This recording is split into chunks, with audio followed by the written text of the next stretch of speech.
सितारों की दुनिया. As an astrologer, I meet with people from science and once a while also with people who specialize in astronomy. More often than not, such visitors want to know what are the bases of astrology, especially now that we know so much about planets. Let me start by introducing an astrology term, graha, and Vedic astrology is around these grahas. I would like to first explain that grahas are not planets. Yes, that is correct. Navgraha in astrology is not the same as 9 planets. One of the scientific mistakes which people who argue against ancient Indian science point to is that ancient Indian astronomers wrongly classified sun and moon as planets and did not include Uranus and Neptune in their list of 9 planets. The very first common sensual mistake here is to assume that the definition of graha is the same as that of modern planets. This was assumed just because there were 9 planets and there are 9 grahas. Now let us see the actual definition of each of these. Planet is defined as an astronomical body in the solar system that moves around or orbits the sun. On the other hand, graha is defined as an astronomical body in the sky that moves. The very meaning of the word graha in Sanskrit is the one that moves. Did you see the difference? It is only the one that moves in the sky. There is no reference to things like around sun. So, what is so special about the movement of these grahas? If you look at the sky, the position of stars is always the same. It is the position of grahas that keeps changing because of their near vicinity to Earth. Not only planets, but even sun and moon keep changing their position in the sky.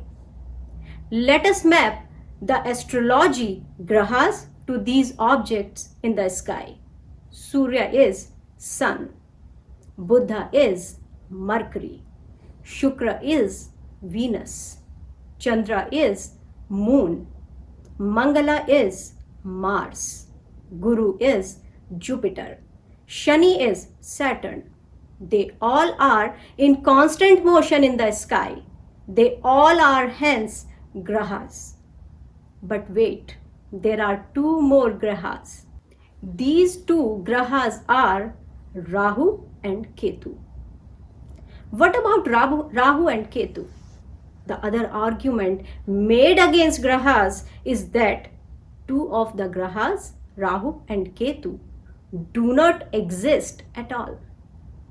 Rahu and Ketu are actually classified as Chaya Graha, meaning shadow grahas, and not the real ones. Rahu and Ketu are actually the points of intersection of the paths of the sun and the moon as they travel in the celestial sphere. Rahu is the north lunar node and Ketu is the south lunar node. It is also a well-known fact that eclipses occur when sun and moon are at one of these lunar nodes, Rahu or Ketu. Hence, you have this story in India about Rahu swallowing the sun. Rahu and Ketu are included in the list of grahas, even though they don't have any physical presence in the sky. This is because their positions were used in Indian astronomy to calculate the occurrence of eclipses. Nevertheless, all those classified as grahas moves in the sky and not all are physical bodies. 2 of them are shadow objects, Chaya Graha. The term Shadow is used because moving into their position causes eclipses for sun and moon. The common phrase used in Indian languages, "Why are you sitting as if Rahu ate you?" while referring to people looking blank is because even the sun goes blank when Rahu catches it. Let us talk about why Vedic astrology has no reference to Uranus and Neptune. New Age astrologers account for these planets. However, their impact is extremely less. Not just because they are not visible to the naked eye in the night sky, but because even when observed through telescope, they don't move with any observable speed in the short term, as they are lot more far away than the farthest graha, Saturn. Now, why did astrology did not consider Earth? Again, because we don't observe Earth moving in the sky. Answer is simple. We stay on Earth and the definition of graha is the one which moves in the sky. Last but not least, Pluto. What about Pluto? Sorry, Pluto is not a planet anymore. Coming back to modern astronomy, for those who are unaware, the number of planets today is not 9 but 8. Pluto was removed from the list of planets in 2006. And a new definition has been given to planets today which only applies to the solar system.